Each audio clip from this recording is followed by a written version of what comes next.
Oi, meus queridos amigos, sejam muito bem-vindos, eu espero que todos vocês estejam muito bem. Pessoal, hoje é dia 30 de junho de 2024, um domingo, e agora são exatamente 18 horas e 42 minutos. Eu reservei este horário, meus queridos amigos, reservei esta parte do dia para conversar com vocês a respeito de duas decisões tomadas pelo STF que chamaram muita atenção, não só da opinião pública, mas também dos deputados federais lá em Brasília. Uma dessas decisões tratava aí de flexibilizar a prática do aborto acima de 22 semanas de gestação. Tal decisão fez com que os deputados, 2 dias depois, lançassem um projeto a fim de penalizar uma mulher que queira, então, abortar o seu filho acima desse período, tá ok? Graças a isso, muitas pessoas, principalmente na mídia, vieram à tona querer criticar esse projeto e se posicionarem contra ele. A outra decisão foi lá no dia 26 de junho, né, quarta-feira agora, em que o STF decidiu estabelecer uma quantidade certa aí da cannabis sativa, né, da maconha, para diferenciar o usuário de traficante. Se não me engano, a quantidade estabelecida foi de 40 gramas, o que também gerou muito alvoroço. Eu vou discutir sobre isso aí com vocês, pessoal, mas antes de eu entrar numa linha lógica de raciocínio, eu preciso estabelecer alguns pontos e eu preciso que vocês me escutem. Eu preciso que vocês sejam muito pacientes porque eu vou explicar esses pontos aqui, tá ok? Vamos lá, pessoal. Antes de eu começar, eu queria muito que vocês eliminassem aquele rótulo de conservador sobre a minha pessoa. Porque quando vocês vêm com esse rótulo, fica parecendo que eu estou aqui para defender um grupo, defender um movimento, que eu não posso mudar de opinião. Só que eu sou um cara livre. Eu não estou preso a nada e nem ninguém. Eu não faço parte de um movimento. Eu não carrego uma bandeira, né, a não ser a bandeira da minha própria nação. Eu não estou aqui para defender a opinião de ninguém, porque eu não sou controlado por nada nem ninguém. Vocês entenderam? Sou um cara falho. Eu cometo erros assim, crassos. Às vezes eu falho miseravelmente. Mas eu também reconheço que eu sou um cara totalmente moldável. E eu entendo que a educação, ela faz isso com a nossa personalidade. A gente vai amadurecendo. Se eu mantiver o ritmo de aprendizado que eu mantenho hoje, e daqui, sei lá, 10, 15 anos, eu tenho certeza que eu vou mudar muito da minha opinião. Com certeza, porque a experiência ajuda e muito, né? Se eu cometi algum erro aqui no canal, eu espero que vocês considerem que eu não estou aqui para tentar satisfazer um movimento, satisfazer um grupo, satisfazer, sei lá, uma casta de pessoas. Não, eu estou aqui sendo o mais sincero possível, eu estou aqui colocando à disposição para esclarecer muitas ideias que na cabeça de muitas pessoas não estão esclarecidas. Graças a Deus, eu consigo manter uma boa rotina de estudos que muita gente não consegue manter. Então eu venho aqui, me coloco à disposição para ajudar as pessoas que não têm, sei lá, tempo para estudar ou porque não têm vontade. Vocês estão entendendo? E eu sou muito sincero. Eu não sei se eu posso falar disso aqui, mas toda vez que eu tomo coragem para colocar o meu celular na minha frente, ligar a câmera dele e falar o que eu penso, antes de eu fazer esse trabalho, eu converso com Deus, eu tento manter uma intimidade com Deus. Eu peço a Ele para que eu consiga manter uma linha de raciocínio lógica e que todo mundo assista o meu vídeo e saia entendido, né? Consiga compreender o que eu tenho a dizer. Não precisa concordar comigo, mas eu espero que todo mundo saia aí entendido daquilo que eu quis dizer. Porque, antes de mais nada, as pessoas precisam validar moralmente que não é fácil você colocar a cara a tapa no YouTube, mostrar suas ideias, levar porrada de tudo quanto é lado. Então, a aceitação moral é o primeiro ponto. Tá entendendo, pessoal? Então, já de antemão, elimine esse rótulo sobre a minha pessoa, que é um conservador que tem pessoas ou um movimento a defender. Sou um cara que busca a verdade acima de tudo. É esse o meu trabalho. Algumas pessoas até vêm e falam, poxa, mas você sempre defendeu o Bolsonaro. as suas opiniões se assemelham e muito com as dos direitistas, é verdade. Tem muitas opiniões que se assemelham e muito com as dos direitistas conservadores. Mas quando se fala, por exemplo, de Bolsonaro, quantas vezes eu vim aqui no canal criticá-lo? Já vim aqui falar muitas vezes dele, mas sempre descendo a lenha. Falando que ele foi mal assessorado, que ele foi um frouxo, foi um bunda mole mesmo, né? Que muitas das coisas que ele propunha antes de ser presidente da República, quando ele chegou à cadeira presidencial, ele mudou. Mudou e muito. Ele disse que ia atar as mãos dos inimigos, que ia fazer isso e aquilo, mas deixou de fazer. Por quê? Porque ele foi assessorado por pessoas de caráter extremamente técnico. Então ele tentou muita coesão, tentou muita articulação, que, querendo ou não, manchou a imagem dele. Que já era manchada para muita gente, piorou. Não estou falando que a reputação dele é pior que a do Lula, obviamente não é. Bolsonaro é ovacionado em tudo quanto é lugar do Brasil. Ele pode andar tranquilamente nas ruas brasileiras, que ele sempre vai ter apoiador, diferentemente do Lula. Até no estado da Bahia, Bolsonaro é muito querido. Que o estado que as pessoas falaram que não, porque a maioria lá é petista, o Lula ganhou a eleição, foi na Bahia o povo não gosta do Bolsonaro. É mentira, é mentira. Essa foi uma mentira sórdida, vomitada na orelha da população. O Lula não é bem-vindo nem no estado da Bahia. Vocês precisam compreender isso. Teve fraude sim. Né? Mas, querendo ou não, a postura que o Bolsonaro manteve durante a época em que ele foi presidente manchou e muito a sua reputação. Caiu de conceito até comigo. Tá ok? Em 2026, vocês acham que eu tenho o Bolsonaro como melhor candidato? Até a véspera ele tem o meu voto. Mas, se tiver uma outra pessoa melhor, com uma postura muito mais firme e sólida que ele deixou de apresentar quando foi presidente, vocês podem ter certeza que eu mudo o meu voto. Podem ter certeza. Tá? Mas vamos lá. Outra coisa, divergência com conservadores sempre tive. Eu acho que eu venho aqui no canal falar muito mal de conservadores, muito mais vezes eu venho aqui falar mal de conservadores do que esquerdistas, principalmente no quesito religião. Prestem atenção no que eu tenho a dizer aqui para vocês. Vocês sabem muito bem, vocês que me acompanham aqui, sabem muito bem que eu tenho muitas opiniões divergentes com os direitistas por causa da religião. Eu não sou um cara religioso. Eu acredito em Deus, eu tenho Jesus Cristo como meu Salvador, sim, mas quando se trata de religião, eu simplesmente largo de mão. Eu não me misturo com essas pessoas, de verdade. E eu acho que é justamente por conta do meio religioso, por conta da força da religião, que o brasileiro ele é muito mais cristão no sentimento do que na fé. Ele se diz cristão por meio dos símbolos que ele cultiva, mas a fé aqui está em falta. O que é a fé? A fé é aquilo que você não vê.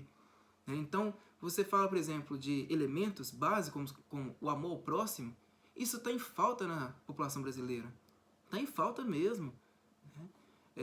Caráter, disciplina, bondade, tudo isso está em falta. E tudo isso está intimamente ligado à fé. Eu já vim aqui no canal falar várias vezes que moral e religião não são termos totalmente homogêneos. A religião fala sim sobre moral, princípios, cultivo de valores, de virtudes. A religião fala disso, mas é totalmente possível você encontrar fora da religião pessoas de boa índole, pessoas que carregam uma boa dose de moral. Tem muitas pessoas por aí que não acreditam em Deus, que não colocam Jesus Cristo como seu Salvador, mas ainda assim carregam uma boa moral, tem caráter. Tem muitas pessoas assim. E vou ser sincero com vocês, eu prefiro valorizar essas pessoas do que aquelas que estão no meio religioso. Porque aqui, meu amigo, não tem barganha. Aqui não tem aquela troca de favores com Cristo. Eu prefiro valorizar essas pessoas. Se fosse para eu chamá-las para uma guerra, eu preferiria chamá-las. Muito mais a chamar os religiosos. Eu não me misturo quando tem Edir Macedo no meio, Silas Malafaia, Valdemiro Santiago, que são pessoas nas quais muitos conservadores costumam estar presentes, costumam estar juntos. Eu não me coloco à disposição para estar ao lado dessas pessoas, que para mim são assim, minhas opositoras, são meus maiores adversários. Eu tenho para mim Edir Macedo, Silas Malafaia e Lá Vai Buraco como opositores, como adversários muito maiores do que aqueles que eu tenho com a esquerda. Pode ter certeza disso. Esses caras, todos esses líderes religiosos, para mim são os maiores vilões. Eles têm interesses escusos por trás. Eu já trouxe vários vídeos aqui explicando isto. São pessoas que, pior do que um esquerdista, colocam Deus no meio, né? Fazem da fé um comércio. Isso é muito pior. Enterra almas. Enquanto o esquerdista enterra uma vida, um religioso enterra a alma. Então é por isso que eu tenho esse conflito aí com o povo da direita. Mas vamos lá, vamos dar continuidade aqui ao nosso raciocínio, pessoal. Assim como eu falei, sou um cara muito sincero comigo mesmo, tá? Se eu fosse um mentiroso, eu seria um tolo total. Por quê? O canal aqui carrega o meu próprio nome. E a internet hoje tem muitos justiceiros virtuais. Muitos justiceiros. Este canal aqui, que tem um pouco mais de 3 anos de duração, tem mais de 800 vídeos. Vocês acham mesmo que eu seria bobo o suficiente para sair mentindo para vocês? Para ficar vomitando mentiras? Sendo que é totalmente possível uma pessoa vir aqui, assistir aos meus vídeos e me desmascarar se eu estiver mentindo? É claro que eu não vou fazer isso. Então eu sempre pretendi ser o mais honesto e mais sincero possível nos meus vídeos. Isso não quer dizer que eu não erre. Claro que eu erro. Mas hipocrisia, eu quero ficar longe disso. Eu não crio um personagem de mim mesmo. Essa pessoa que está nos apresentando aqui é a mesma que se apresenta no dia a dia, com a família, com os amigos, com os colegas e por aí vai. É a mesma pessoa, eu não mudo nada. Às vezes eu venho aqui apresentar palavras de caráter mais técnico, né? Porque às vezes as pessoas só conseguem entender uma técnica, né? Por meio de termos técnicos, mas em compensação este sou eu, não mudo nada, tá ok? Então, pessoal, antes de mais nada, elimine o rótulo de conservador e, à medida que eu for apresentando a minha linha de raciocínio aqui, aceitem essa linha, aceitem moralmente, porque eu tenho como missão, por meio desse canal, ajudar as pessoas. Eu levo como missão, eu levo como aprendizado, né, o amor próximo. Esse é o meu objetivo. Foi isso que eu aprendi lendo as Escrituras. Inclusive, eu estou devendo a leitura de muitos livros da Bíblia para vocês aqui. Né? Eu estou em Levítico ainda. Mas, de acordo com o que eu aprendi com as Escrituras, o amor próximo é fundamental. É você amar a Deus sobre todas as coisas e amar o próximo. E tem que amar o próximo porque o próximo a gente vê, Deus a gente não vê. Se a gente ama o próximo, a gente ama a Deus, não é isso? E eu só consigo entrar em debate, só consigo entrar em discussão com pessoas que valorizam a vida humana em primeiro lugar. Fora isso, eu não consigo debater, eu não me coloco à disposição. Eu me nego a participar de debates onde adversários se colocam ali à disposição para dizer que vidas inocentes precisam ser extintas. Vocês entendem isso? E o que está acontecendo no Brasil hoje? As pessoas estão cada vez mais ávidas a se posicionarem contra vidas inocentes, tentando justificar um crime, compensando com outro crime por cima. Isso não pode jamais. Então, pessoal, não precisam concordar comigo, mas aceitem moralmente o meu trabalho aqui como uma alma sincera que tenta valorizar a vida em primeiro lugar e buscar a verdade. A verdade, ela é uma só, ela é única, indivisível, absoluta. Nós nunca vamos chegar à verdade na sua totalidade, mas nós temos sim o poder de alcançá-la. Alcançá-la, não vamos entendê-la por completo, mas nós temos sim o poder de alcançá-la. Por quê? Na própria Bíblia, eu como cristão entendo isso, vocês podem ficar tranquilos, não vou ficar tratando de assunto bíblico aqui no vídeo de hoje, mas a própria Bíblia ensina que ela é alcançável, né? O que está acontecendo nos dias de hoje? A relativização da verdade.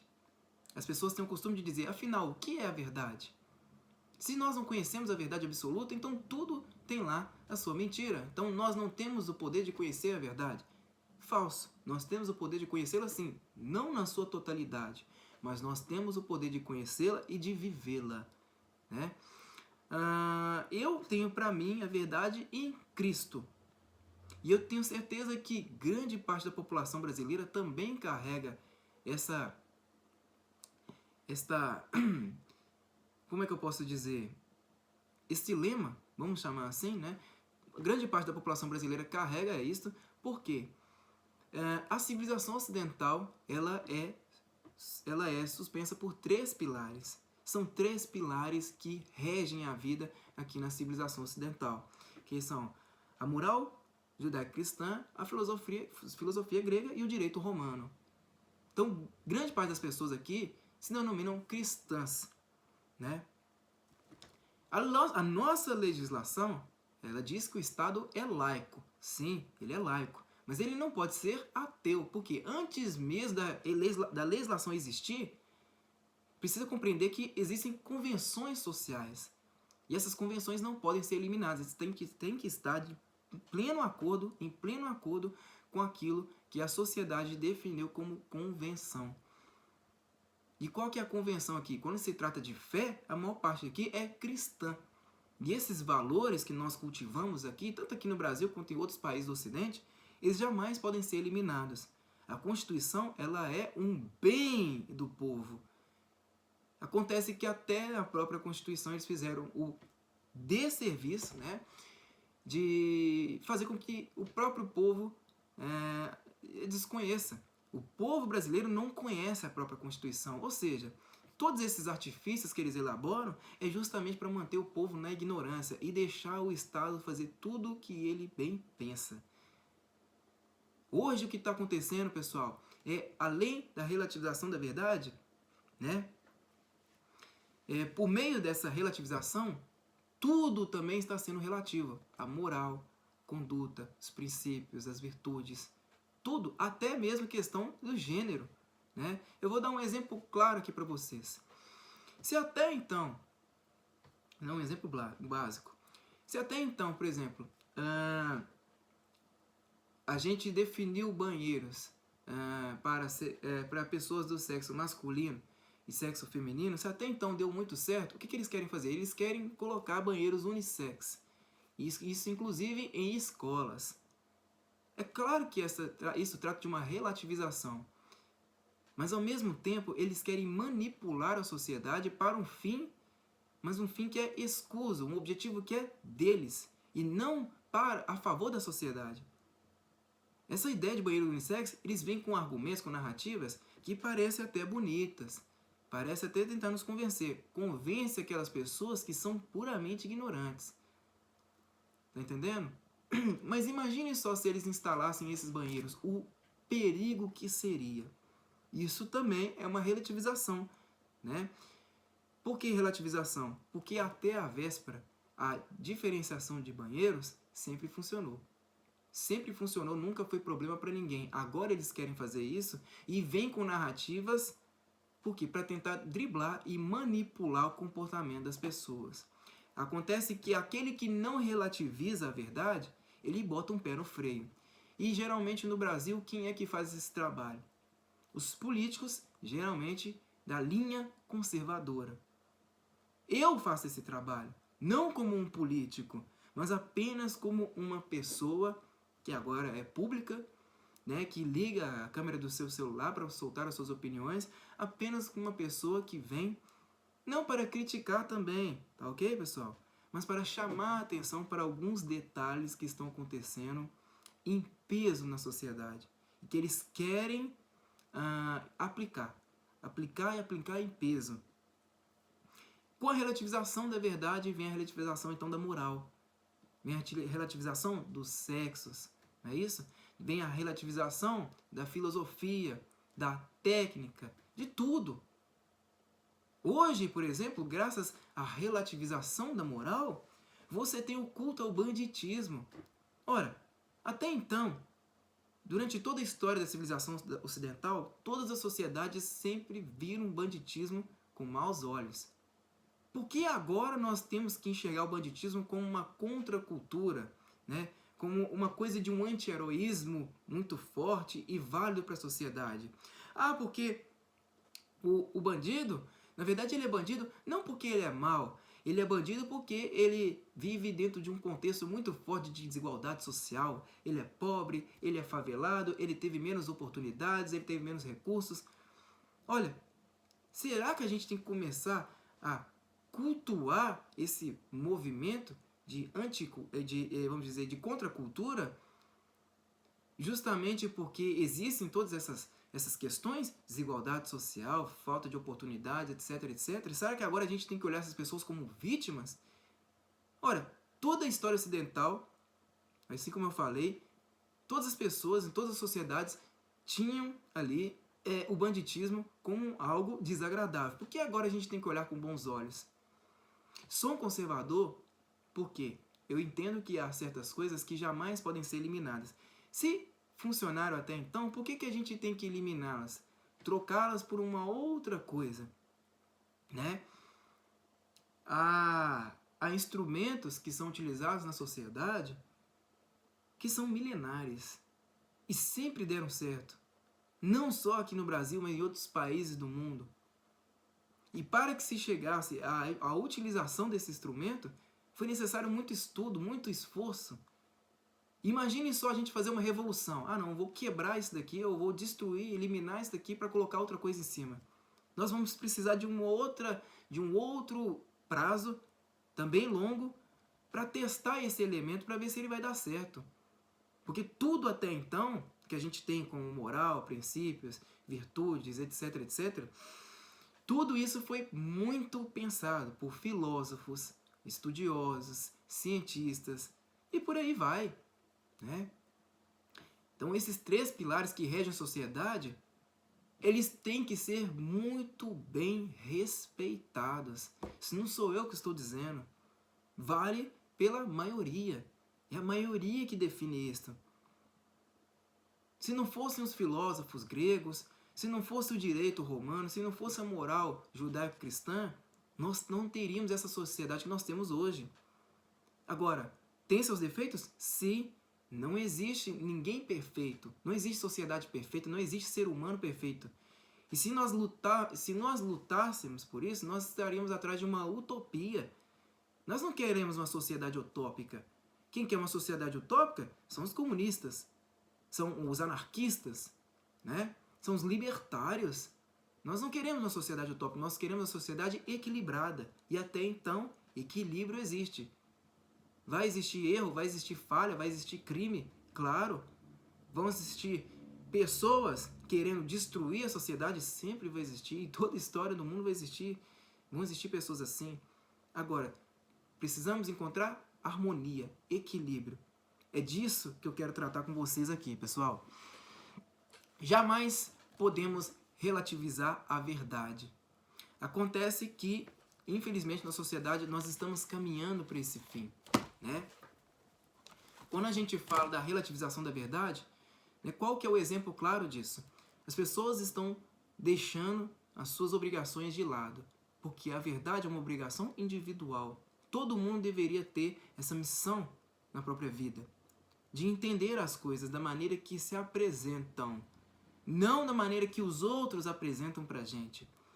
Ou seja, nós estamos colocando toda essa obrigação nas mãos de especialistas. Ah, se eu quero aprender alguma coisa de história, eu deixo na mão de uma pessoa formada em história. Se eu quero aprender alguma coisa relacionada à medicina, eu vou aprender com uma pessoa que estudou medicina. Só que moral e profissão, moral e técnica não são termos totalmente atrelados entre si. Há médicos que são imorais, há estudiosos, historiadores que são imorais, há especialistas de todas as áreas que são imorais. E muitos deles cultuam a mentira porque existem interesses escusos que jamais iremos saber quais são, só eles próprios. Por exemplo, seu Drauzio Varela. Drauzio Varela é um médico, mas um médico que sempre aparece aí em público dizendo que é a favor da legalização das drogas mais pesadas. Se o Conselho de Medicina, Conselho Ético de Medicina, quisesse se posicionar contra o Drauzio Varela, ele poderia fazer isso com total direito. Pleno direito. Por quê?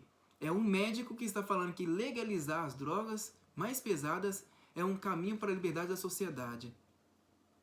Quando ele faz isto, ele automaticamente está se responsabilizando com as suas palavras e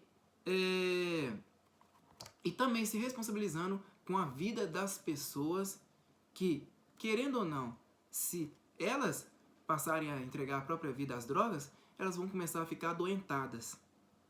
Então é óbvio que esse pensamento é totalmente antiético. Ele vai contra a própria medicina. Quando ele começa a subir acima das próprias chinelas, ele vai contra a própria medicina. Então vocês estão entendendo que quando a gente deixa tudo na mão de especialistas, a gente está deixando de viver uma missão? Nós estamos errando, nós estamos transgredindo e muito, porque a verdade é uma obrigação de cada um. Ir atrás, buscar. O conhecimento está aí. Nós temos uma arma muito forte nas mãos, que é o conhecimento. Deus nos deu isso.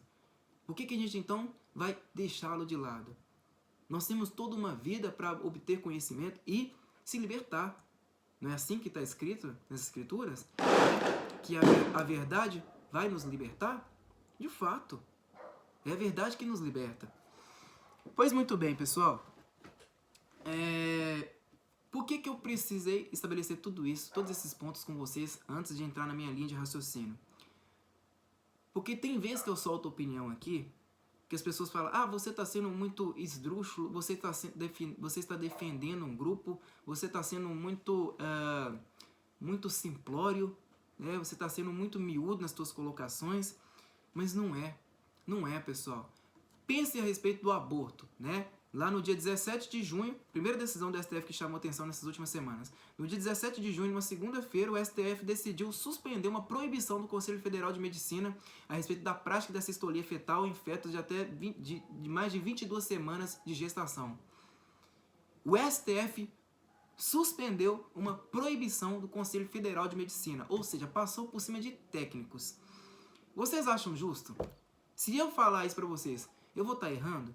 Que o STF errou e muito, porque passou por cima de técnicos? Vejam só, o brasileiro vive arrotando que nós temos que deixar tudo nas mãos dos técnicos. Ok, o Conselho Federal de Medicina fez uma proibição a respeito da prática da cistolia fetal, acima de 22 semanas de gestação. E aí o STF, formado por ministros, juristas, passaram por cima desses técnicos, que entendem muito mais de vidas humanas, entendem muito mais de medicina do que juristas. Se eu disser que eles erraram, eu vou estar errado? Falam pra mim, eu vou estar aqui falando besteira? Eu não estou falando besteira, né? E aí criticaram, vejam só, criticaram sem falar que o Conselho Federal de Medicina Veterinária já tinha proibido essa prática sem anestésico em animais. Ou seja, isso é o cúmulo do absurdo, gente. O STF passou por cima de tudo e de todos e pronto. E é isso que ele está fazendo com o Brasil o tempo inteiro. Vocês não percebem que o STF é o maior inimigo do povo brasileiro, não? Não estou falando a instituição. Porque instituição e pessoas, né? Olha, instituição só tem força com o trabalho das pessoas ali dentro. Eu não estou falando mal da instituição STF. Né? Isso seria uma coisa totalmente abstrata. Eu estou falando mal das pessoas que compõem essa instituição. O corpo de ministros que está ocupando aquelas cadeiras lá. Esses caras são verdadeiros inimigos do povo brasileiro. É isso que eu estou mostrando para vocês. E aí, olha só. No dia 19, depois dessa primeira decisão monstruosa aí, no dia 19, os deputados federais direitistas decidiram, então, lançar um novo projeto de lei 1904, que decidiu penalizar a mulher vítima de estupro que queira abortar o seu feto com mais de 22 semanas de gestação e enquadrá-la no crime de homicídio simples. O que aconteceu? Gerou um bafafá dos diabos. Poxa, peraí, vocês estão querendo criminalizar uma vítima? Não é que nós estamos querendo criminalizar uma vítima. Isso argumentaram, né, alguns deputados. Eles não estavam querendo criminalizar uma vítima, não. Eles estavam querendo criminalizar uma pessoa por assassinar uma outra que não tem nada a ver com esse crime, o crime de estupro. Não porque a mulher já é vítima de estupro, vai ter danos a vida inteira, né, danos psicológicos, danos físicos, etc, etc. Ela não pode ser enquadrada num crime como esse, crime de homicídio, porque ela tem o total direito de assassinar o seu feto acima de 22 semanas de gestação. O problema, pessoal, é que 22 semanas de gestação são 5 meses e meio. E nesse período, o bebê já está mais do que formado. Eu vou mostrar uma coisa aqui para vocês. 340 mil crianças nascem prematuras no Brasil por ano. 340 mil. Essas crianças que nascem, elas não são a vida, não? A única diferença entre as crianças que nascem prematuras, às vezes até menos do que 22 semanas, a única diferença entre elas e as que estão na barriga ainda, é que umas estão na barriga e as outras não. Porque tratam-se sim de uma vida. Justamente por isso que o Conselho Federal de Medicina proibiu esta prática, a prática da sistolia fetal, para fetos de acima de 5 meses de gestação. Porque a dor é imensurável para quem recebe a injeção de cloreto de potássio no coração. Porque é nisso que se consiste a prática da sistolia fetal. O médico vem, aplica ali uma injeção contendo cloreto de potássio no coração do feto, gera nele então uma parada cardíaca e aí, consequentemente, o feto morre ali dentro do útero da mulher e ele é retirado do útero ainda morto. Essa é uma prática totalmente desumana, descabida, e o próprio Conselho Federal de Medicina já tinha proibido essa prática. O STF foi lá e suspendeu, né? Por que que eu sou favorável a esse PL? Eu vou explicar para vocês e eu quero que vocês aceitem moralmente a minha opinião. Vocês não precisam concordar, mas aceitem moralmente a minha opinião. Vejam só. Imagine só um policial, né, que encontra um bandido que agrediu, né, que amedrontou, fez de tudo com a vítima. O policial vai lá e mata esse cara. Mata esse bandido que já tava rendido e tudo mais. O policial vai lá e mata esse cara. É justificável? É justificável? O policial tinha todas as oportunidades para poder, né, prender o sujeito, levá-lo à delegacia. Não, ele preferiu matá-lo. É louvável essa atitude? Em certos casos, quando o bandido está reagindo contra a polícia, o certo é matá-lo mesmo. Mas em outros casos, né, quando você tem a total opção de ir lá, né, a total oportunidade de ir lá e prendê-lo, é claro que você não vai chegar e matar o cara, né? É isso que está acontecendo, pessoal. Você não pode permitir o aborto nessa circunstância, 5 meses de gestação, 5 meses e meio, para uma criança fruto de o crime de estupro, que é qual ela não tem nada a ver, com o qual ela não tem nada a ver. É uma outra vida independente da mãe. Só que aí o que a esquerda fez? Depois que os deputados federais direitistas lançaram esse projeto, que claro, foi um projeto que gerou discordância, inclusive entre as pessoas da direita, as pessoas da mídia começaram a condenar esses deputados como se eles fossem aí a favor do estupro. Como assim, gente? Ninguém está tratando do estupro em si, está falando de uma outra vida, que é a vida do bebê. Porque ele já é um bebê. Já é uma outra vida. Começaram a utilizar de alguns artifícios de manipulação sensacionalistas, sentimentalescos, para conseguir comover a população e fazê-la ir contra esse PL. Não estão querendo criminalizar uma mulher vítima de estupro. Não é bem assim. Primeiro lugar, pessoal, antes de mais nada, não existe a expressão aborto seguro. Nunca existiu essa expressão. Todo aborto causa riscos, causa danos à mulher. Seja ali, sei lá, hemorragia, infecção, restos de placenta na barriga dela. Tudo isso acontece, além dos danos psicológicos. Agora, olha o que é tragicômico. Não vou chamar de engraçado, mas olha só o que é tragicômico. Quem vai ser o responsável por receber a mulher que aborta? Quem é que vai ser o responsável por acolher essa mulher? É a igreja. Pergunta se esses especialistas, esses palpiteiros que aparecem aí, não só na grande mídia, né, na rádio, que mais?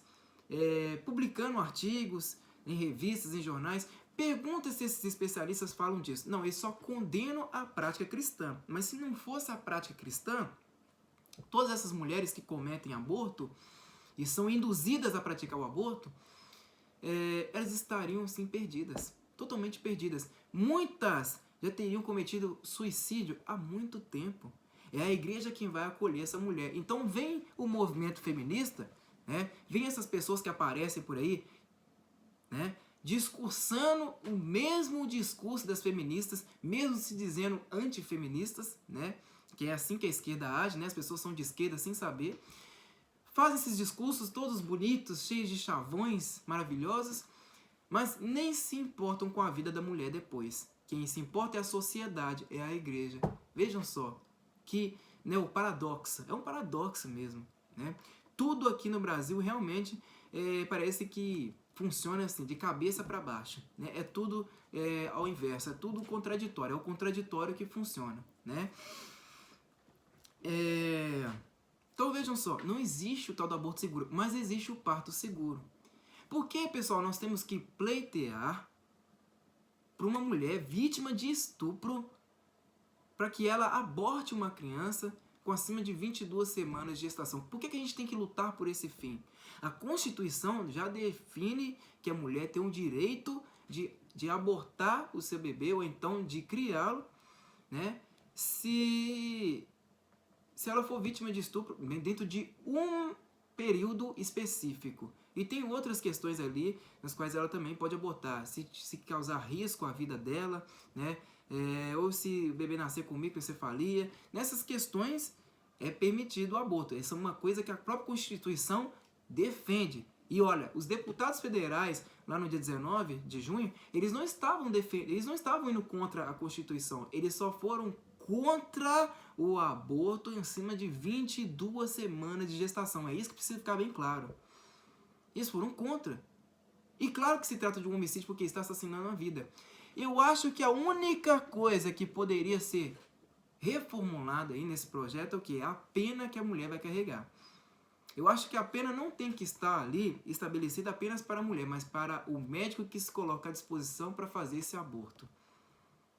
Porque se ele se coloca à disposição, se ele coloca ali como consciente a fazer um aborto de um feto em mais de 22 semanas, ele está assumindo um risco. Ele está se colocando ali como responsável a assumir um risco. E ele também tem que ser penalizado, quem faz tal prática, né? Eu acho que o PL pode ter sim as discordâncias, mas dizer que é um PL que luta contra a vida da mulher, essa é uma mentira. É um PL que vai a favor da criança e da mulher também. Olha, vejam só, pessoal, uma mulher que é vítima de estupro, vocês não acham que seria muito mais viável, né? Uma mulher que é vítima de estupro e que é submetida ali, né, a uma gestação indesejada, vocês acham que não é muito mais viável realizar o parto seguro dela? Não, porque parto seguro existe. Há várias técnicas dentro da área da medicina que permitem que a mulher faça um parto seguro. Não é muito mais viável, não? Porque além dos danos físicos que um aborto pode provocar, tem os danos psicológicos. E várias técnicas para você poder fazer um parto seguro. O fato é, a mulher, a mãe, ela não precisa ser a mãe, de fato. Basta entregar o filho, que ela, né, pode ter um total direito de escolher criá-lo ou não, basta ela entregá-lo à adoção. É muito simples. Tem muitas pessoas que estão aí na fila da adoção no Brasil, mas que não conseguem. Por quê? Porque muita burocracia, tem muita burocracia por trás. Mas entregue essa criança que ela não quis, né, por conta do estupro, entregue essa criança à adoção. É muito mais viável. Mas a questão aqui, pessoal, a gente nem deveria estar discutindo sobre isso. Sabe o que a gente deveria estar discutindo? Em penalizar o estuprador. Mais do que isso, evitar que esse tipo de crime aconteça. Eu acho que toda essa jogada aí dos deputados federais foi sim rápida, foi impensada em certos pontos, sim, mas por que eles fizeram isso? Porque eles precisavam ser imediatos. O STF lançou uma decisão, 2 dias depois eles lançaram esse projeto. Não tinha como, eles tinham que ser imediatos. Mas o que eu penso? Os deputados federais direitistas no Brasil, eles não deviam ficar aí nesse embate meio a meio, né, com a esquerda. Eles deviam propor aquilo que a própria população brasileira luta há tempos, que é o quê? Permitir que o povo possa portar uma arma de fogo para se defender. No dia que isso chegar à Câmara dos Deputados e isso for amplamente discutido, aí sim muita coisa vai mudar. Vocês podem ter certeza disso. Nós não podemos apresentar esse projeto se nós não modificarmos, se nós não moldarmos a cabeça da população, o imaginário da população. De fato. Mas a população quer isto. Enquanto uns não querem, a maioria quer. Toda a enquete a respeito do armamento, vocês podem ver, vocês podem tirar suas dúvidas lá. Ó. Toda a enquete, grande parte, a maior parte da população brasileira vai a favor do armamento civil. É muito melhor, é muito mais honroso, mais formidável, é muito mais vantajoso para a população você preveni-la de um crime do que você corrigir vários problemas aí que colocam a população à mercê de um crime. É melhor prevenir do que corrigir, pessoal. Nós não tínhamos que ficar aqui discutindo sobre qual que é aí o futuro de uma mulher estuprada. Pelo contrário, nós tínhamos que lutar por uma sociedade aí que permite que a mulher, tanto a mulher quanto o homem, fiquem longe desse tipo de crime, né? Que consigam viver em plena harmonia, mas sem sofrer com o medo desse crime que está tomando conta do Brasil, não só entre adultos, mas também entre crianças. Homens contra mulheres, homens contra crianças, mulheres contra homens, mulheres contra mulheres, porque isso também existe, né? Existe estupro de mulher contra mulher. Isso é uma coisa que está tomando conta do Brasil, gente. Isso não deveria existir. Tem lei no Brasil? Tem muita lei. Tem lei pra caramba. Assim como eu falei, nem a própria Constituição brasileira conhece. Que é um bem dele, é o bem maior do povo, a Carta Magna, né? O povo não conhece.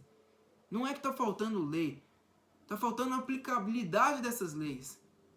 Serem mais fortes, mais duras. Só que é aquela coisa, né? É o arroz acompanhado do feijão. Não adianta você falar só em lei e não permitir que a população seja responsável por se defender, gente. Essa é uma coisa que eu não vou cansar de bater aqui. Polícia. Você pode falar N coisas. Porque tá faltando policial, tá faltando agente de segurança pública nas ruas brasileiras, né? Só que você pode falar N coisas. Que o policial é mal treinado, é mal preparado, que para você treinar um policial exige muito dinheiro. Você pode falar muitas e muitas coisas aí. Mas polícia nunca vai ser onipresente. Polícia nunca vai estar presente para salvaguardar toda a população brasileira, todo momento, 24 horas por dia. Crimes domésticos existem. Crimes de estupro dentro das casas brasileiras existem? Existem. Quantas vezes nós somos surpreendidos aí por padrastos que estupram aí, que estupram crianças? Quantas vezes pais estuprando filhos? Tios estuprando sobrinhos? Quantas vezes nós somos surpreendidos com essas notícias? Tem como a gente mudar isso? Tem como. Não estou falando armar crianças, pelo amor de Deus. Mas, por exemplo, existe lá o botão do pânico. Por que esse botão do pânico não pode estar disponível para crianças também? Por que só para mulheres? Será que a nossa legislação também está defendendo as crianças? Será que o ECA está fazendo um trabalho formidável a favor das crianças? Será que eles realmente estão lutando pela vida das crianças? Ou nós estamos dentro de uma legislação que está diante de um marxismo cultural muito forte, que está valorizando muito mais a vida de uns e desprezando a vida de outros. Que é isso que está acontecendo no Brasil.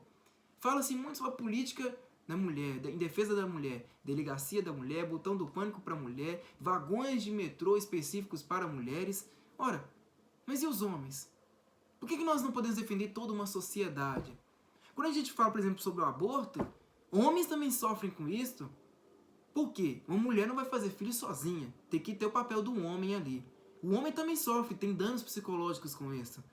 Perder um filho, porque é a opção da mulher, a mulher abortar. Vocês acham fácil isso? O homem também sofre. Morrem muito mais homens do que mulheres no Brasil. A proporção, assim, é grotesca, é grotesca. Morrem muito mais homens, eu acho que é a proporção de 9:2. Inclusive, dentro do contexto doméstico, morrem muito mais homens do que mulheres. Homens também são alvos de violência de mulheres. Não é isso? Tem muito mais moradores de rua, homens. Tem muito mais homens desempenhando aí trabalho infantil do que mulheres. Tem muito mais homens desempenhando trabalhos perigosos do que mulheres. Licença paternidade é muito menor se comparado à licença maternidade, mas é muito menor. Não estou falando assim que deveria ser da mesma quantidade. Não, deveria ser um pouco maior. Não, é muito menor. É escancaradamente menor. Vocês estão entendendo? É tolhido, o homem é tolhido dos seus, de prestar um concurso público, se se ausentar, e dos seus direitos, né? Se se ausentar do serviço militar obrigatório.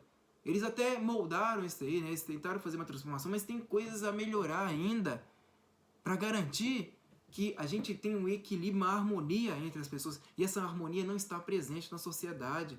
Tem uma lei específica para determinados gêneros. Olha, cadê o todo mundo é igual de acordo com a lei maior? Cadê? Cadê o direito básico defendido na Constituição de que todos nós somos iguais de acordo com a lei, perante a lei? Cadê? Cadê isso sendo aplicado na legislação brasileira? Né? Então, claro que isso tudo está ligado ao quê? À relativização. A relativização da verdade, que eu falei aqui no início do vídeo. Será que é justo nós ficarmos relativizando a verdade só para defender uns e desprezar outros? É óbvio que não. E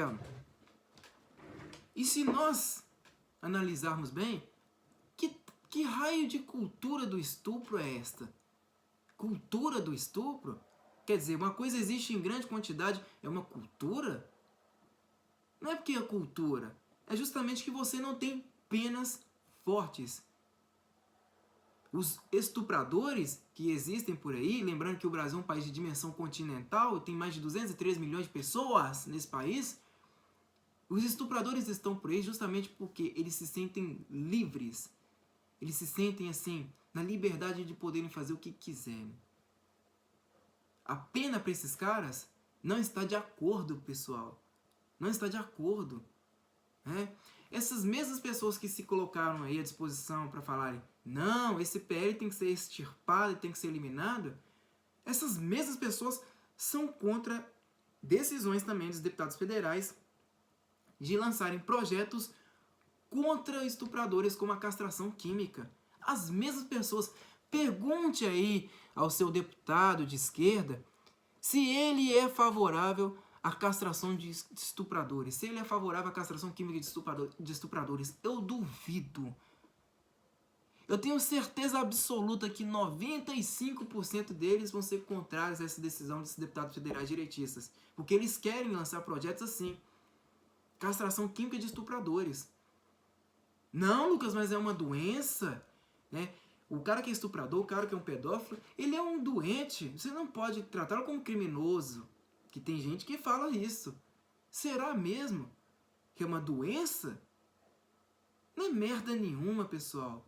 Olha o que eles estão tentando fazer. É justamente aquilo que os sociólogos marxistas da escola de Frankfurt já propunham lá com seus livros, né? Theodor Adorno, Herbert Marcuse, Jacques Derrida, eles já propunham isso.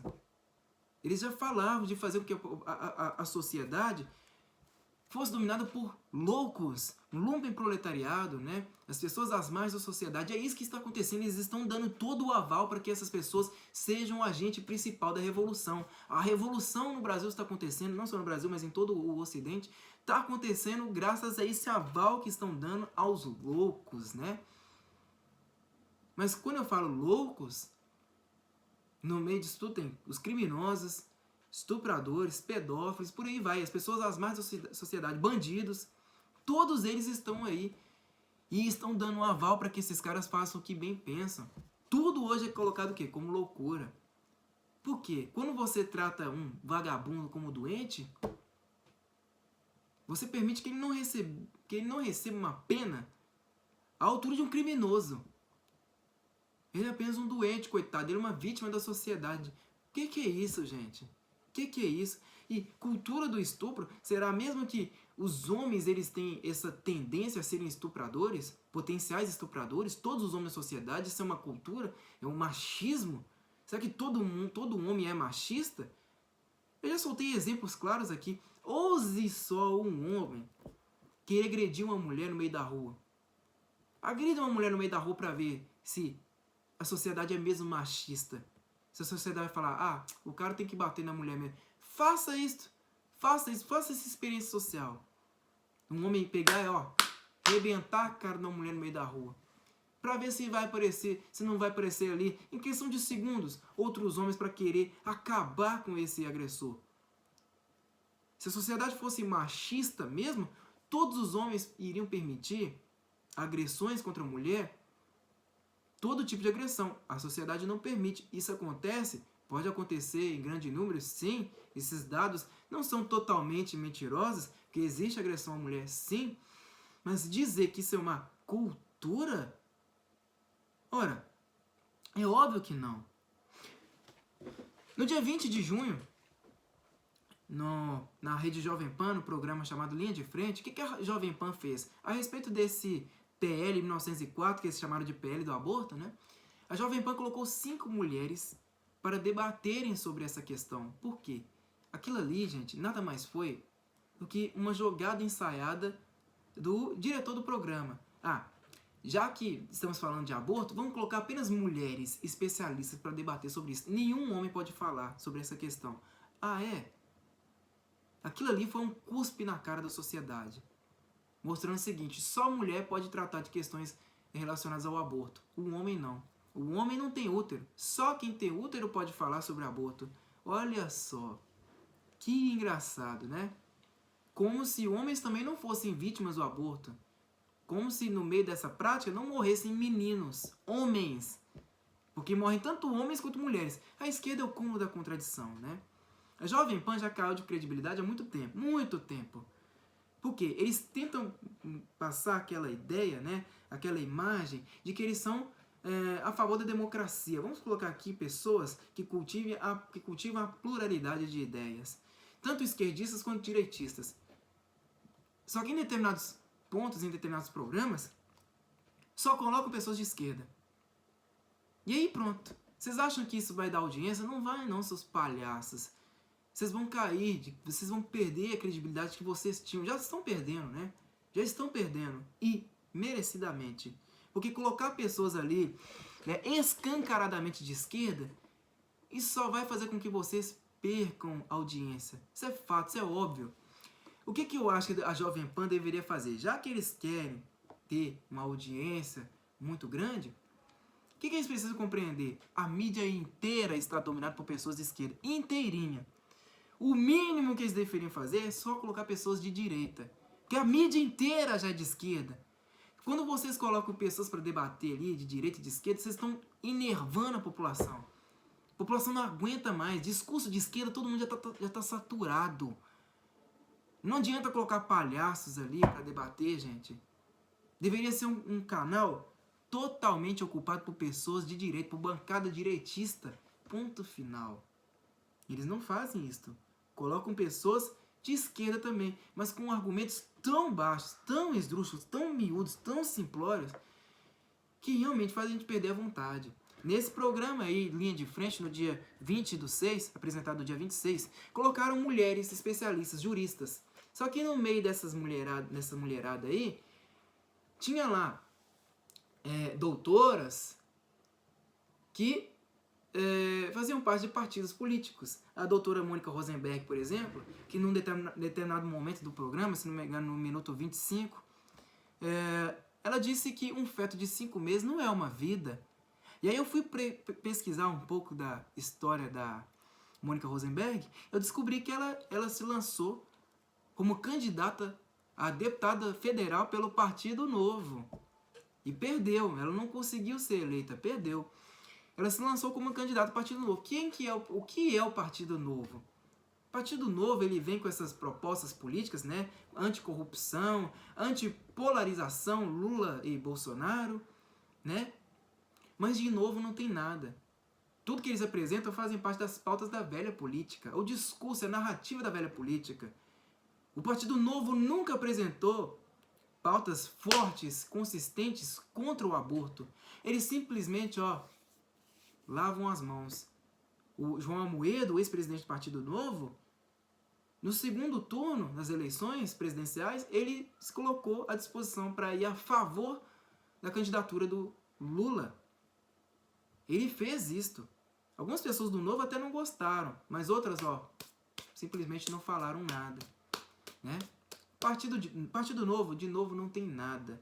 E sobre a pauta do aborto, que é uma pauta que grande parte da população brasileira é contrária, o povo brasileiro, em qualquer enquete que você fizer no Brasil, vocês vão ver que a maior parte da população brasileira é contrária a essa pauta. O Partido Novo nunca falou nada a respeito dele, e é por isso que colocou a Mônica Rosenberg, tentando sensibilizar as pessoas de que esse PL, na verdade, vai contra a mulher, e não vai contra a mulher. Vai a favor da vida da mulher que foi estuprada e também da vida do bebê. Porque não existe o tal do aborto seguro, assim como eu falei. O que aconteceu no meio desse programa? Colocaram todas as mulheres ali em pleno acordo entre si. Uma falava e a outra dizia o seguinte logo em seguida. Não, porque... eu concordo com fulana plenamente, né, e tal. É sempre assim, o morde-a-sopra, né, o famoso morde-a-sopra. Todas ali em mútuo acordo entre si, nenhuma criticando o posicionamento da outra, e claramente eram pessoas de visão ideológica de esquerda. Dava pra ver isso, né, a Raquel Galinatti, todas ali em pleno e mútuo acordo entre si. Eu entrei no perfil do Instagram delas, eu vi as pautas que elas defendiam, todas pautas feministas. É justo isso, pessoal? Por que elas não trataram, por exemplo, de colocar as deputadas federais direitistas que foram a favor do projeto de lei 1904 e que tinham opiniões muito assertivas, muito contundentes, muito inteligentes? Por que elas não falaram, né, todas essas mulheres ali, graduadas, algumas inclusive mestres em filosofia, por que elas não falaram que no meio desses deputados federais direitistas tinham pessoas também estudadas e esclarecidas? Eu mostrei aqui no vídeo do aborto que eu gravei essa semana, que no meio desses deputados tinha médicos, juristas, advogados, não é isso? Advogados e juristas, né? Isso, é tudo a mesma coisa. Mas tinha delegados, tinha escritores, tinha mulheres, vejam só, tinha mulheres, tinha até uma coronel no meio. Por que eles não convidaram um desses deputados para participar do programa e mostrar opiniões contrárias? É muito simples, porque eles querem modelar o imaginário popular. E por meio do que? Da sensibilização. Porque essa é uma prática, né, que a esquerda utiliza muito bem. Vamos fazer o seguinte, vamos pegar as pessoas, porque todo mundo tem seus traumas, né? Tudo depende da maneira que você lida com esse trauma. Mas vamos pegar as pessoas e fazer o seguinte, vamos fazer com que elas se sensibilizem com seus próprios traumas e fazer com que elas sejam agentes da revolução com esses traumas que elas sofreram no passado. Essa é uma tática formidável da esquerda e realmente funciona. Por que você acha que tem muito jovem no movimento feminista, por exemplo? Por que vocês acham que tem muito jovem levantando bandeira de sindicato, de união de estudante, por aqui, e por aí vai? Por quê? Porque eles têm traumas, têm dores. Só que nós não podemos jamais fazer dessa sociedade uma sociedade vitimista, uma sociedade enfraquecida de valores. Porque todos nós temos problemas, todos nós temos dores, temos dificuldades. E a força é uma virtude, a força é fundamental. Ela não é tudo, mas ela é fundamental. A sociedade hoje está enfraquecida e graças a esse enfraquecimento promovido pela própria esquerda, a esquerda ainda utiliza esse enfraquecimento como instrumento para poder cooptar pessoas para suas finalidades, para o seu movimento, que é um movimento vil, que é um movimento assassino. E falando de movimento feminista, nenhum movimento é tão homicida quanto o movimento feminista. Você pega a cultura comunista todinha, ela não assassinou mais do que o movimento feminista. Não assassinou. O movimento feminista, só para vocês terem uma ideia, só em 2021 matou mais de 21 milhões de crianças no mundo inteiro. 21 milhões de crianças. O comunismo sozinho matou mais de 100 milhões de pessoas. 100 milhões. Só em um ano o movimento feminista matou pessoas silenciosamente. E aí? Mas sabe por que eles não falam que é um assassinato? É muito simples, porque é cômodo você matar uma criança silenciosamente. É cômodo. É cômodo. Em alguns países, como na Colômbia, eles permitem o aborto até 24 semanas. Só que vejam só, em 14 semanas o feto já está muito desenvolvido. Não estou falando que está completamente desenvolvido, mas ele já está muito desenvolvido. Ele já franze a testa, ele já tem movimentos ainda que involuntários do corpo, não é isso? Ele já tem pressão digital, ele já regula o líquido amniótico na barriga da mulher, ou seja, já não é o agente passivo da gestação, mas o ativo. E ele, se não fosse o organismo da mulher, ele seria reconhecido como um corpo estranho, porque ele é um corpo, um corpo fora do corpo da mãe. Ele já não pertence ao corpo da mãe. Então aquela narrativa do meu corpo, minhas regras, não tem nada a ver. Isso em 14 semanas, imagina em 22. Vocês estão entendendo? Então, pessoal, que eu falei no início do vídeo, tenham razoabilidade, tenham equilíbrio, tenham consciência, tenham compaixão, tenham empatia moral. Entendam que eu estou querendo mostrar aqui para vocês que eu não sou a favor de estupro de jeito nenhum, pelo amor de Deus. Eu não sou a favor, eu sou totalmente contrário a isso. Isso é uma coisa nefasta, isso é uma coisa vil. Só que antes de tudo, o que a gente deve fazer? Lutar para que os nossos políticos, cobrar para que os nossos políticos lutem a favor do armamento civil para que crimes como esse deixem de existir, porque a polícia não dá conta disso. Não dá conta. Há exemplos mais do que evidentes de que países armados, esses tipos de crimes, esses crimes que são hediondos, eles são muito pequenos. A quantidade desses crimes é muito pequena se comparada, por exemplo, a países que são desarmados, como o Brasil. Isso virou realmente assim, uma coisa constante. Agora, uma coisa que eu tenho que perguntar para esses palpiteiros que aparecem por aí, né? Falam, não, porque é permitido o aborto sim, mais de 22 semanas, isso tem que existir. Uma coisa que eu tenho a perguntar. Já que vocês gostam de soltar tantos esses números, né? Ah, porque muitas pessoas no Brasil são vítimas de estupro, mais de 70% aí são vítimas de estupro, são crianças, adolescentes. Uma coisa que eu tenho que perguntar para vocês, qual é a comprovação técnico-científica de que esses números são reais? Porque, até onde eu saiba, virou uma epidemia no Brasil você acusar injustamente homens do crime de estupro. Isso é uma epidemia, não sou eu que estou dizendo. Promotores já vieram a público dizer isso, advogados, juízes, pessoas importantíssimas já vieram a público dizer isso, que isso virou uma epidemia. Epidemia. O homem hoje, ele realmente não tem tantos direitos quanto a mulher possui. A nossa legislação não está lutando por esse fim, não. O homem ele tem que andar pianinho perto da mulher.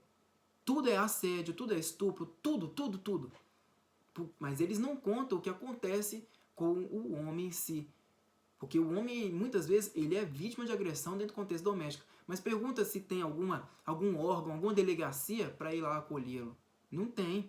No telefone dos direitos humanos, que você liga para lá e pede ajuda, não tem lá como é que eu posso falar? Uma equipe especializada para atender homens, héteros, cis. Não tem, não.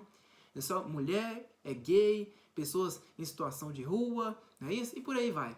Todas aí que a gente sabe que fazem parte do marxismo cultural que eles implementaram na sociedade e muito bem. Então, pessoal, deixando bem claro, nós temos que lutar a favor da vida, tanto da mulher quanto da criança.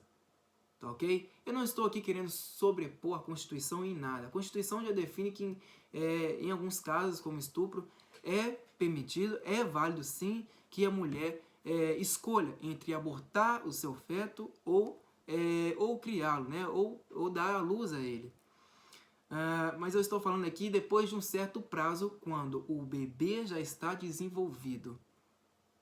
Porque a própria lei fala que existe ali uma pesagem específica, que se passar dessa pesagem, você não pode abortar. Se eu não me engano, são 500 gramas. Passou disso, você não pode abortar. E 22 semanas, se eu não estiver enganado, o bebê já atingiu essa pesagem. Vocês estão entendendo? Mas vamos lá para a segunda pauta que também chamou muita atenção. A segunda decisão do STF que chamou muita atenção. Foi lá no dia 26. Lá no dia 26 não, agora, dia 26 de junho, uma quarta-feira. Tá? O que acontece, pessoal? O STF decidiu aí, né, estipular uma quantidade específica de maconha para diferenciar o usuário de traficante. Esta coisa, né, de que no Brasil você pode usar, mas não pode vender, essa é uma coisa muito antiga no Brasil, muito antiga, né? Você pode ser usuário, mas você não pode traficar. Mas acontece, pessoal, que quem é que financia o tráfico? É quem não usa. Não, é quem usa. Acontece que os especialistas, o que eles fazem? Assim como já é uma constância aqui no Brasil, né? Os especialistas, eles vêm e dizem o seguinte: não, porque o problema do uso de drogas, esse é um problema de saúde pública, não é um problema da segurança. O que os comunistas fazem, e esses especialistas, não vou dizer que eles são comunistas, né? Mas eu digo que, pelo menos em essência, né, a mentalidade deles já foi moldada, pode ter certeza disso, a universidade faz muito bem esse papel. Mas esses caras, eles carregam os mesmos discursinhos porque eles também fazem parte de um mesmo plano ideológico. Todos eles foram ideologizados pela ideologia de esquerda. Os comunistas, eles têm esse papel de flexibilizar as coisas aos pouquinhos até que eles consigam atingir o objetivo principal, que é acabar com o cristianismo. O fato é esse. E as pessoas sempre buscam, assim, atingir cargas argumentativas bem fortes para contrariar os direitistas, os conservadores, os cristãos, porque eles têm uma coisa a defender, eles têm uma pauta a defender. E essa pauta muitas vezes não é vista por nós. Eu consigo compreender muito bem qual é a pauta que eles querem que eles tanto querem chegar. Eu consigo, mas para a maioria das pessoas, não, eles não conseguem compreender. As pessoas não conseguem compreender o que os comunistas têm como objetivo principal, porque eles são vilões mesmo. Eles fazem tudo de pouquinho a pouquinho. É uma coisa assim, gradual. Eles vêm sempre com aqueles discursinhos, né, de lobos mesmo, travestidos de ovelhas, mas justamente com esses discursos que eles vão moldando o imaginário popular. A mim não convence. Não convence, não. Mas convence muito o cara que é tolo. Até mesmo os ditos direitistas. Olha, pessoal, será que até hoje o povo não foi capaz de perceber que comunista funciona do jeito mais como é que eu posso dizer? Mais compreensível, não? Eles se posam de compreensíveis, eles se posam assim de preocupados com a sociedade, com o futuro da sociedade, mas essa é uma tática, uma tática de manipulação comportamental para que assim eles consigam estabelecer as suas pautas muito bem no futuro, assim como o STF está decidindo. O STF decidiu tomar essas medidas porque sabe muito bem que grande parte da população já foi muito bem instrumentalizada de que grande parte da sociedade é formada por homens machistas, escrotos, imundos, que só querem acabar com a mulher. Eles só fazem isso porque sabem que a população está idiotizada por suas técnicas de manipulação. que, claro, funcionam sempre a longo prazo. Desde quando a gente ouve falar sobre machismo, machismo estrutural, blá, blá, blá? Quantas vezes nós ouvimos falar disso? Há muito tempo. Só que já chegou o dia. E é por isso que as pessoas hoje, muitas vezes, se colocam a favor do STF e contra os deputados federais direitistas. Porra! Vocês entenderam? Falando sobre a maconha. Pessoal, pelo amor de Deus. Pelo amor de Deus. Eu já trouxe vídeos aqui no canal, desde a criação desse canal aqui. Eu já falei para vocês, eu trouxe vídeos bem intuitivos, bem educativos, falando sobre o efeito da maconha na vida dos indivíduos.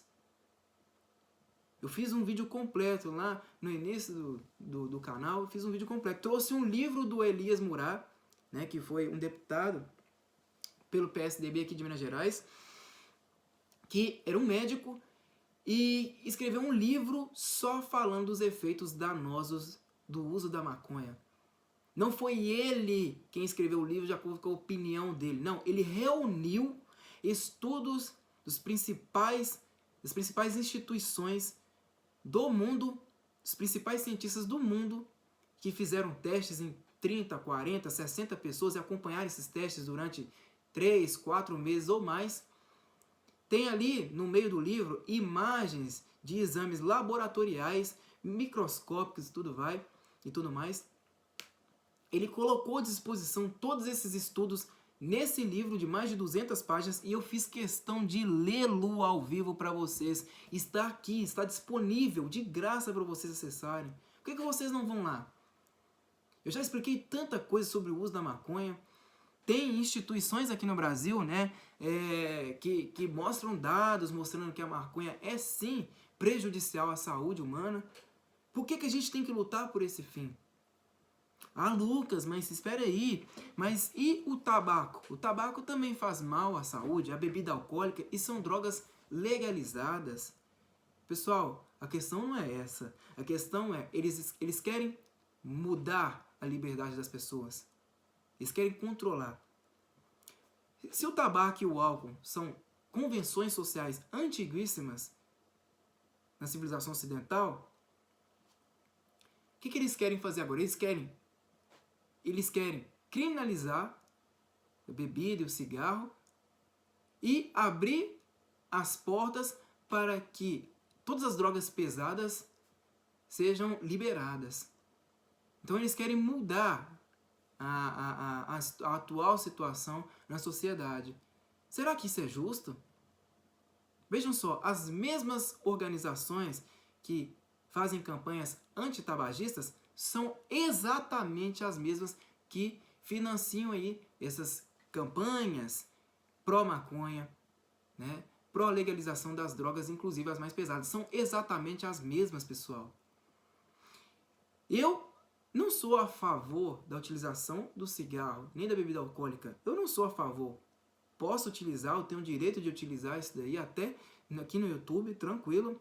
Eu não sou a favor, mas ao mesmo tempo eu não sou a favor dessas políticas que querem legalizar as drogas mais pesadas. Se eu tiver que debater com uma pessoa que queira criminalizar todas as drogas, inclusive as que estão legalizadas, né, que já estão legalizadas, como o cigarro e a bebida alcoólica, eu consigo discutir com essa pessoa tranquilamente. Agora, o que eu não consigo fazer é discutir com uma pessoa que queira criminalizar o uso do tabaco e da bebida alcoólica e queira legalizar as drogas mais pesadas. Isso não tem como. Senhor Drauzio Varela já se colocou à disposição para defender, né, a liberação das drogas mais pesadas. Um médico que está subindo acima das próprias chinelas e dizendo uma coisa como essa, tão grotesca quanto essa. Imagine só o problema dentro da área pública, ter que lidar com pessoas, com usuários, utilizando as drogas mais pesadas como crack, cocaína, K9 e por aí vai. É um absurdo, né? Como se drogas permitissem aí que as pessoas alcançassem a própria liberdade. Nem o cigarro, nem a bebida alcoólica oferecem isso. Eu tenho muitos pontos contrários à utilização do cigarro e também do álcool. O professor Olavo, ele falava muito bem da utilização do cigarro, né? Ele falava que o fumo é um símbolo, de fato é um símbolo, né? pessoas aí nos últimos séculos, muitas personalidades fortes, né, bem importantes, estudiosos, filósofos, cientistas, médicos, educadores, utilizavam cigarro, charuto, cachimbo e tal. Mas dizer que não é prejudicial à saúde, eu não sei. De fato, eu ainda não tenho uma opinião contundente a respeito disso. Eu nem me coloco à disposição para entrar nesses detalhes. Mas eu também não defendo. Eu não defendo a utilização do cigarro em nenhum fim, né? Eu acho que é muito mais válido você sugerir que as pessoas busquem saúde em primeiro lugar, né? Qual que é, sei lá, cara, a vantagem de você utilizar um cigarro? Será que existe vantagem? Tá entendendo? Né? Desvantagem eu acredito que exista sim. E eu acredito que existam muito mais desvantagens do que vantagens. Então eu nem entro nesse mérito. Vocês estão entendendo? Agora, uma coisa é remodelar a liberdade da sociedade. Aí sim, você manipular o que a população tem que fazer e que não deve fazer, aí sim é um perigo. E como que eles estão fazendo valer esse perigo? Colocando estudiosos, né?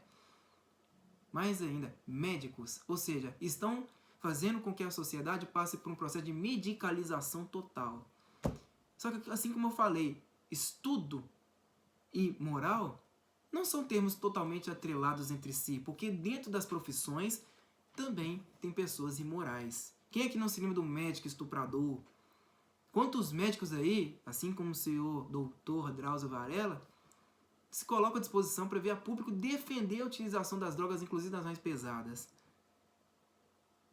né? Então, é claro que a gente está aí diante de um risco muito grande. Bebida alcoólica, também tem lá as minhas opiniões divergentes. Eu, até então, essas políticas que eles criaram, né, de lei seca e tudo mais, eu não sou totalmente contrário, não. Ah, Lucas, mas tem pessoa que bebe, que não comete nenhum crime, que não causa risco de cometer um atropelamento e tudo mais. Ok, mas como que você vai fazer um agente de segurança pública diferenciar qual pessoa que tem mais força para consumir bebida alcoólica e qual que tem menos? Não tem como. Tem que ter uma quantidade para você definir, né?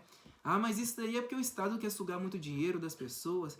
Olha, pessoal, se existe a lei, por que é tão difícil seguir a merda da lei? Nesse caso, bebeu, por que você não pode beber e voltar para casa, né? Pegando um táxi, pegando um Uber. Por que é tão difícil? É só seguir a merda da lei. Não, mas a lei tá restringindo demais. Porra, vocês podem olhar aí, de fato, há muitos casos aí de acidentes de trânsito causados por conta da ingestão de bebida alcoólica. Muitos no Brasil, não são poucos, é muita gente morre por conta dessa merda. Agora o problema é, será que tem como a gente colocar a utilização das drogas, né, como maconha e por aí vai, como em par de igualdade das drogas que já são liberadas, será que tem como a gente colocar no mesmo patamar? É claro que não. É claro que não. Por exemplo, eu estava lendo um estudo esses dias de que 25% das pessoas que utilizam a maconha têm a tendência de desenvolver o quadro clínico de esquizofrenia. Algumas, inclusive, já são esquizofrênicas porque já tem esse quadro na família. Já tem esse quadro na família. Então, só agrava esse quadro clínico. Mas 25% dos usuários têm esse problema. O problema da esquizofrenia. Maconha, assim como muitos estudiosos mostram aí pra gente, ela tem efeitos sim danosos. Você pode falar que ela não tem aí efeitos alucinógenos, ok. Você pode falar que não. Mas, cá entre nós, é possível encontrar um maconheiro que fale coisa com coisa? É muito complicado. Eu nunca conheci nenhum maconheiro que falasse coisa com coisa. Ele fala sobre as visões subjetivas que eles têm, né? Não estou falando que eles falam de espaçonaves, né? Naves voadoras, né? De dinossauros. Eles não falam disso. De ETs. Nem todos falam disso. Mas às vezes eles falam de coisas tão subjetivas que para eles fazem sentido, mas para ninguém mais faz. Eu nunca conheci maconheiro que falasse coisa com coisa que tivesse substância, importância para a realidade. Pelo menos as outras pessoas nunca tem, né? E olha que eu conheci maconheiro pra caramba, Nunca conheci. Então causa isolamento social, né? Problemas pulmonares, assim como o tabaco, claro, né? Mas os danos são muito maiores. E mais ainda, qual que é o maior problema? A questão apologética. Porque a maconha, ela tem uma relação com o banditismo, com com a bandidagem, muito maior se comparada ao cigarro e bebida alcoólica. A maconha tem essa questão apologética. E ela nunca foi bem vista na sociedade. A não ser em tribos específicas, né? Mas ela nunca foi bem vista. Algumas pessoas a recebem muito bem, mas em compensação a maioria, pelo menos dentro da civilização, no contexto civilizacional ocidental, não tende a ver a utilização da maconha com bons olhos. E inclusive, o que a gente vê é que tem muitos adolescentes utilizando essa droga. O problema maior então, pessoal, é também, além dos danos psicológicos e físicos, porque o tabaco e o álcool também tem, claro, mas além dos danos físicos e psicológicos, né, a maconha tem lá o seu conteúdo apologético, que é muito danoso, que é muito grave à sociedade, muito grave. Além do mais, ela pode servir como potencializadora. Se já existem as drogas legais, como o álcool, o cigarro, a maconha misturada ela pode ser muito pior. Eu acho que no próprio livro do José Elias Moura, ele tratou de falar a respeito disso, né? A maconha ela tem um efeito assim devastador. Agora, é muito fácil para esses especialistas virem a público falar sobre isso, por quê? Porque eles não têm familiares que passam por esse problema. Porque para uma família sustentar, para uma família conviver com um cara que utiliza uma droga como essa, é muito complicado. Com a bebida alcoólica, já é muito difícil.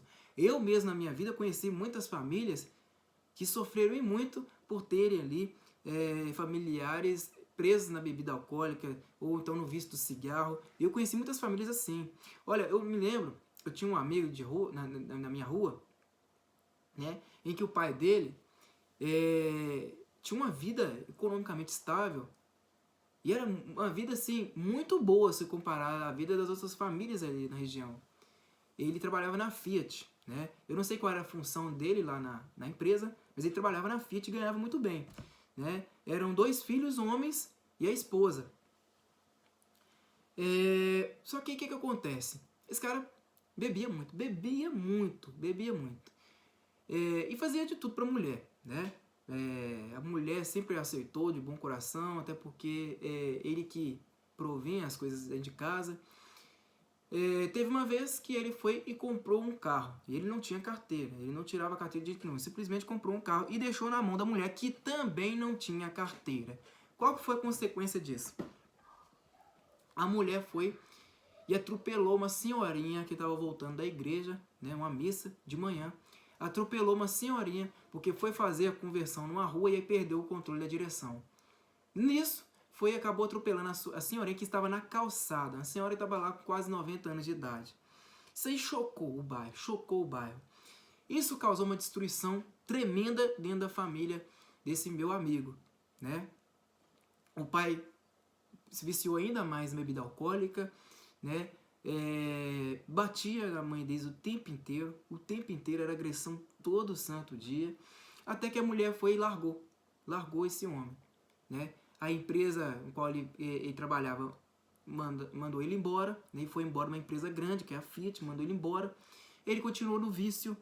A mulher levou os meninos eram menores de idade, se não me engano, na época, né? Aliás, um não era menor de idade mais não, mas mas os meninos foram embora com ela, né? Ela não foi presa.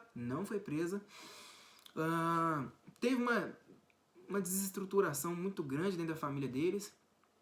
O pai começou a morar sozinho, ficou doente, quase perdeu a perna, né? Ficou doente mesmo, quase perdeu a perna, começou a andar de cadeira de rodas.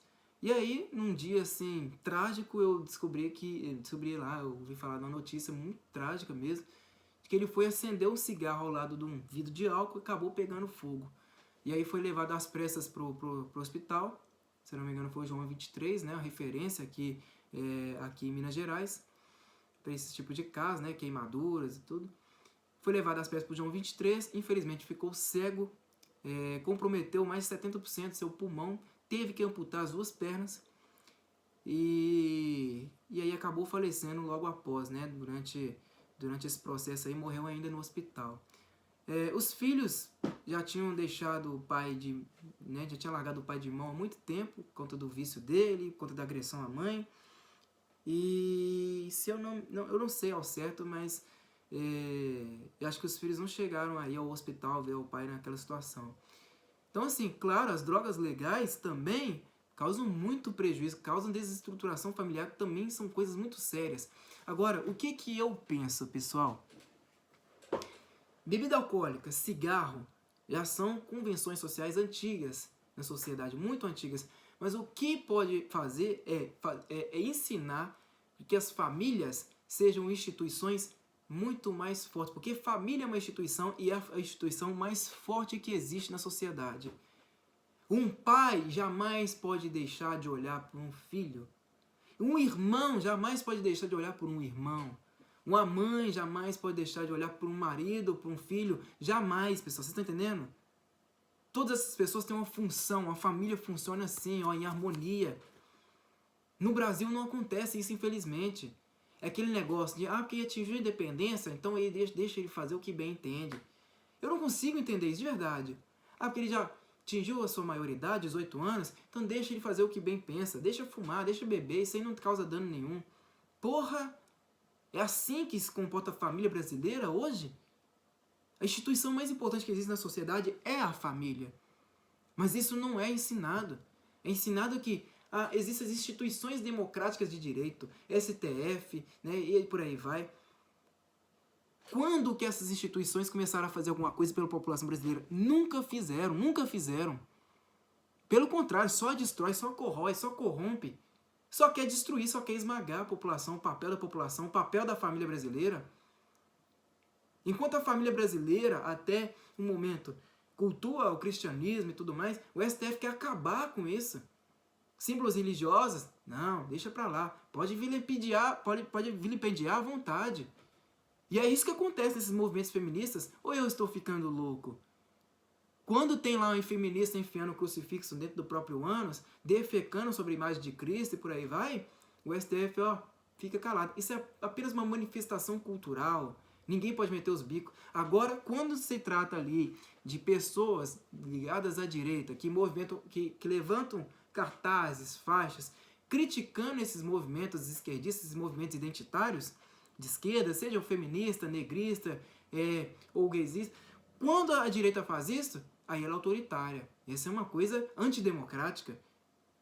Não é assim, gente? Então é o cúmulo da contradição, isso é o cúmulo, assim. Isso mostra que instituições democráticas de direito são a maior palhaçada que existe, é a maior balela que existe. E o povo precisa ter ciência disso. O que eu penso?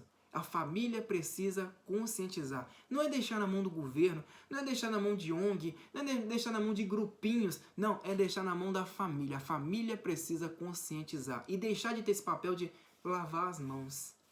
Meu filho está fazendo isso, eu já não tenho mais controle, vou lavar as mãos.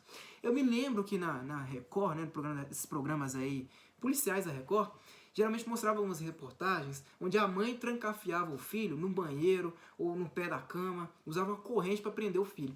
E aí os repórteres, sempre, né, aquele grau infinito de analfabetismo, chegavam lá e criticavam a mãe. Por que a senhora está fazendo isso? É um absurdo, você está impedindo seu filho de ter liberdade de ir e vir. Mas aquele foi um gesto de amor da mãe para que não perdesse seu filho para o mundo das drogas. Às vezes a gente enxerga o quê? O repórter tem razão, ele não pode fazer isso, é um absurdo, tá trancando o filho em correntes. Isso é um absurdo, é uma coisa desumana. Isso é como se fosse manter o filho como um escravo. Quando, na verdade, aquela foi a única opção que a mãe teve para não perder o seu filho para as drogas, senão acaba sendo morto. Porque, dependendo da situação econômica e tudo mais, a pessoa se destrói por causa de uma droga. Vende as coisas dentro de casa, pede dinheiro para amigo, pede dinheiro para agiota, fica devendo traficante. E aí, qual que é a consequência de tudo isso?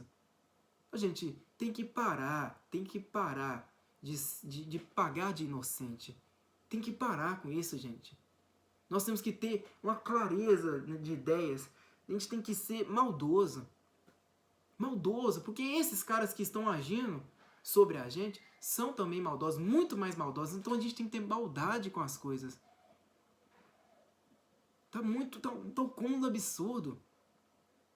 Como é que a gente pode permitir que um especialista como o Drauzio Varela, o próprio Mário Sérgio Cortella, né, que diz que é filósofo, diz que tem que legalizar as drogas mesmo, porque assim como o Drauzio Varela diz, isso evita a guerra ao tráfico? Como assim? Quer dizer que a guerra ao tráfico vai acabar se você legalizar as drogas mais pesadas? Primeiro que já tem a consequência da utilização das drogas mais pesadas pela população. Imagine só a consequência. Nos Estados Unidos, né, tentaram fazer algo mais ou menos parecido lá em São Francisco. Vocês viram, né? A situação de São Francisco. Seringas jogaram no meio da rua, as pessoas andando como zumbis, paradas, né, no meio da rua, como zumbis. Pessoas jovens, 18, 19 anos, totalmente inertes no meio da rua. Pessoas vivendo como zumbis. Será que isso traz liberdade? Será que isso traz progresso, traz avanço? Traz coisas boas à população? E quem diz que se você legalizar, vai diminuir a guerra ao tráfico? Veja só, se você legalizar o tráfico, né? Se você legalizar as drogas, inclusive as mais pesadas, sabe o que vão fazer? Você vai ter que anistiar todas as pessoas que foram presas nos últimos 30 anos aí, ligadas ao tráfico. Presas por crimes que cometeram ligadas ao tráfico de drogas. Você vai ter que anistiar essas pessoas. Ao anistiar essas pessoas, você também vai permitir que os narcotraficantes, os barões do narcotráfico, que já conhecem todas as regiões para poder vender, que já tem um monopólio do tráfico, você vai permitir que essas pessoas sejam os empresários legalizados do amanhã. Todos eles vão ser legítimos, empresários legítimos de amanhã. Só que eles já têm um monopólio nas mãos, eles sabem como que funciona todo o processo da droga, né? Desde a produção até o consumo. Eles sabem como funciona, onde distribuir, onde vender, para quem, com quem. Eles sabem de tudo, eles já têm um monopólio. O Brasil é um narcoestado. O Brasil é um narcoestado. Os traficantes, eles que mandam aqui. E não é à toa que políticos são lucupletados com eles. Porque lembre-se que a elite no Brasil é a classe política. Agora, quando a gente fala da elite ilegítima, é a elite do tráfico. E políticos e traficantes estão intimamente associados entre si. Se você fizer isto, o que vai acontecer? Assim como eu falei, esses caras que já estão no poder vão virar os barões do meio empresarial, do tráfico de drogas, ainda que legítimo, né? E eles não vão permitir nenhuma concorrência, porque aí vai ser concorrência desleal. Eles vão chamar de concorrência desleal, né? E aí o que eles vão fazer? Vão clamar para que o Estado acabe com essa concorrência desleal. Ou seja, guerra ao tráfico. Porque, vejam só, um exemplo claro do cigarro. Existe o mercado ilegal do cigarro? Existe. Aqui no Brasil, vende-se o quê? O Samarino, né? O cigarro Samarino é muito vendido aqui no Brasil. Às vezes vende-se muito mais o Samarino, né, do que os cigarros legalizados, né, pelas empresas aí que os vendem, pagam imposto e tudo mais. Às vezes vende muito mais o Samarino do que certos cigarros que são legalizados. A mesma coisa vai acontecer se legalizar as outras drogas. Ué, já não existe o combate ao mercado negro? Já não existe a guerra ao mercado negro? Já não existe a guerra aí de pessoas ligadas ao mercado negro contra o Estado? E não é muito forte a fiscalização, não é isso? As perseguições que existem, porque muitos desses produtos que são contrabandeados, né, passam pela fronteira, eles não passam, eles não passam pela fronteira por meio de veículos, e não tem perseguição, e não tem tiroteio, não tem guerra entre essas pessoas, esses traficantes, entre esses mercadores e o Estado, não? É claro que existe. Em toda ocasião vai existir guerra ao tráfico. Isso jamais vai acabar, né? O brasileiro precisa compreender isso. E mais, essa campanha antitabagista que eles vivem utilizando como desculpa, nada mais foi do que uma técnica de controle, de manipulação, para ver o quão dócil a população está para receber essas novas políticas de comportamento. Antigamente, as pessoas fumavam cigarro em qualquer lugar, restaurante, praça, escola, né? Os professores fumavam em escolas, na sala de aula, dentro do ônibus, né? Nos restaurantes tinha até escarradeira, né? As pessoas podiam fumar e depois escarrar, né? Porque cigarro sempre dá pigarro, né? E era normal, uma coisa comum. E vejam só, com essas políticas, eles conseguiram compreender que a população está dócil para abraçar a legalização das drogas mais legais. Só que, vejam aqui, pessoal, vocês aí que se dizem cristãos, conservadores, será que a gente tem que permitir isso?